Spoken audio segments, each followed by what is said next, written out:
What's up? What's going on? Hide and read. Got some books I want to share with you. Pick some stuff up at Barnes and Noble. Holy crap, new books are not cheap. And I got some some new old books that I traded in some things that were just laying around for. So let's see what I got. Hideyuki Kikuchi, Vampire Hunter D. These are Japanese light novels, just kind of like pulp, action-oriented fiction. Uh, in this book, it's 12,900 AD. It's kind of like a post-apocalypse dystopian future where the remnants of a previous society still exist. Like the technology is still around, and it's been more or less preserved and also hidden by this kind of aristocracy of vampires that live in the shadows. And they came and took over Earth more or less and used the humans as cattle. And this happened after the humans got into a like nuclear standoff basically and bombed each other into oblivion and haven't been able to rebuild since. And if they get close to rebuilding, the vampires kind of interfere basically, and they've like limited the technology, but they need the humans to keep reproducing so they have people to feed on. And so you kind of have this medieval sci-fi. It's very unique. And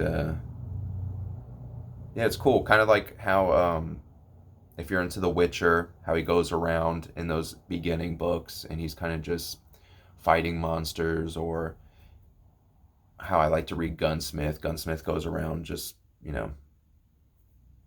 individual kind of setups and then on to the next town. So yeah, that's Vampire Hunter D. He's pretty cool. He's half vampire. The ladies are into him. He's dark. He's mysterious. All that fun stuff. But yeah, this book has the first. If you're wondering, oh, why is it so big? They call them light novels. There's 3 in here. So yeah, pretty cool. It comes with illustrations. They're all in this pen and ink style.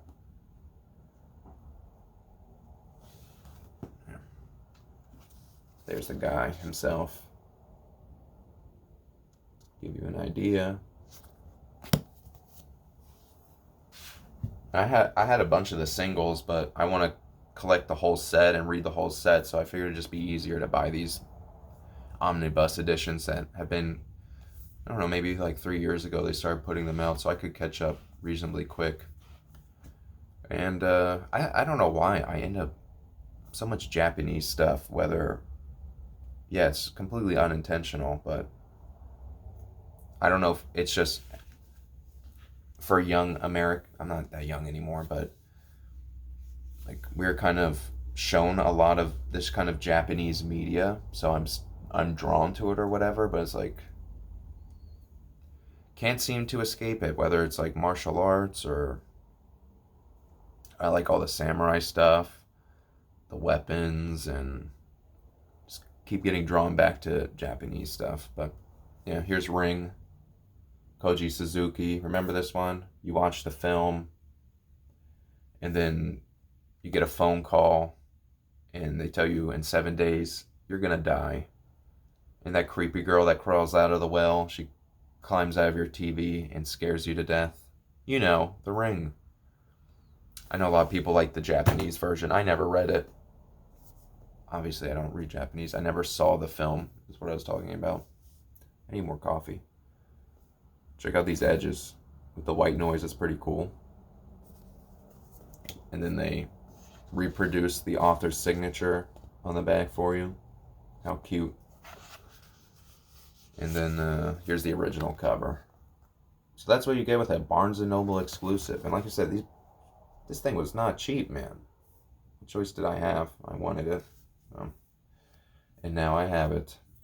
Do they need to put this sticker on here? Because, yeah, we just love when there's stickers on the cover of our books. It's great. Okay, let's check out these westerns I picked up. This is the fun part, or it's the part that you turned off and you ran away. Oh well. Six Shooter, he posted a book haul recently. Go check it out.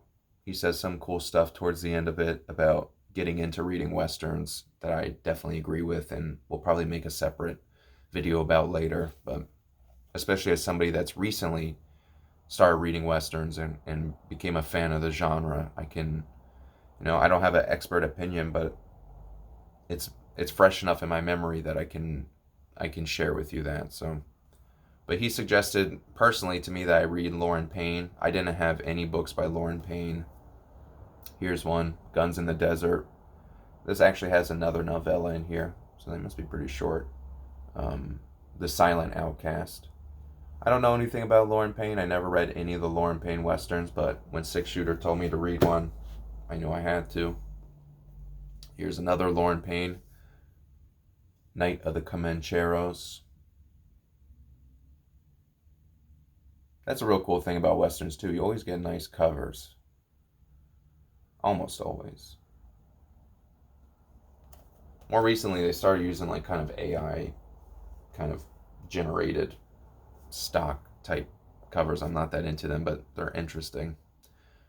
And another thing, Six Shooter one time said, "Oh, it's cool that you have so many westerns, but why don't you have any old ones?" So I'm gonna try to get more older westerns now, some of the classics, I guess. Which it's hard to say what the classic westerns are, but there's just so many options to choose from. It's very impressive. But Border Riders, Robert Steelman.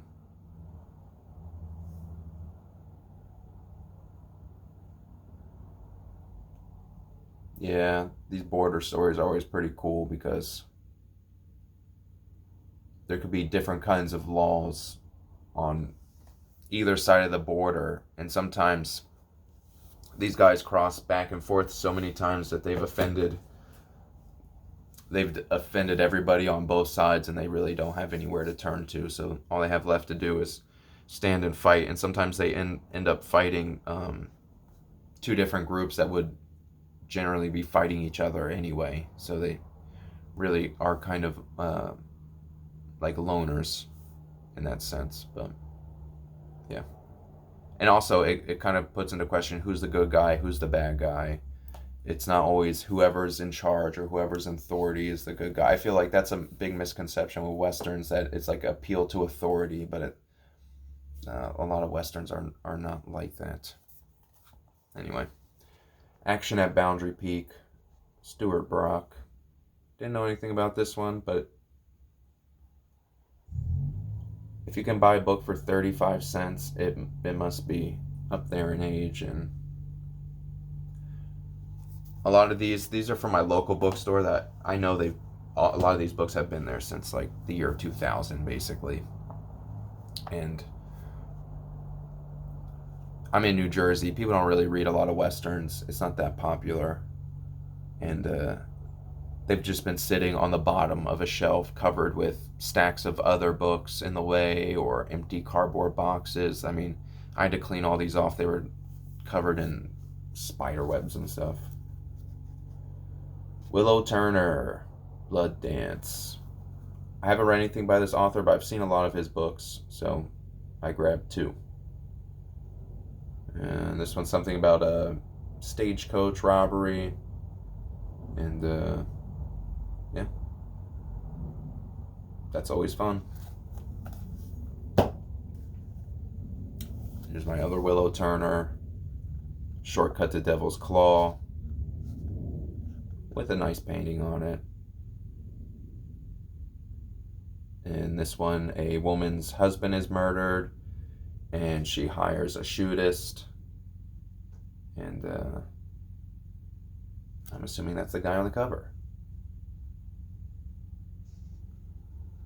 Pretty cool.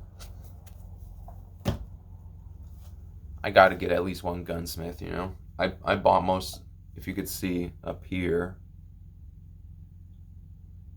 those are all my gunsmith books. There's a little bit more on the top, but it's doubled. Like there's another stack behind it, so I have plenty of Gunsmith.